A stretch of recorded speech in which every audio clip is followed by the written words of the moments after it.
السلام علیکم، میں ہوں وقار رشید۔ میں نے سوچا آج آپ کے ساتھ صبح کچھ بات کی جائے۔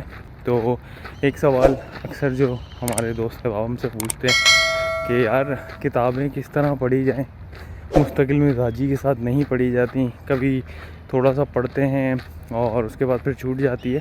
تو اس کے لیے بہت ہی آسان سا طریقہ یہ ہے کہ آپ ایک پرٹیکولر ٹائم سیٹ کر لیجئے جس میں یہ ڈیسائیڈڈ ہو کہ آپ نے روزانہ 10 منٹ 5 منٹ صبح کا کوئی وقت ہو یا رات کا کوئی وقت ہو، اور اس میں آپ نے اس وقت میں 2 صفحے 3 صفحے 5 صفحے آپ نے پڑھنے ہی پڑھنے۔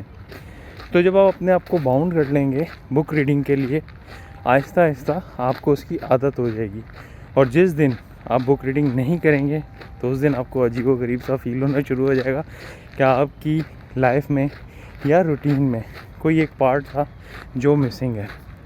تو میری تو یہی ایڈوائس ہے، آپ ٹرائی کر کے دیکھ لیں، تو مجھے تو لگتا ہے کہ ڈیفینیٹلی آپ کو ڈفرینس فیل ہوگا۔ Thank you.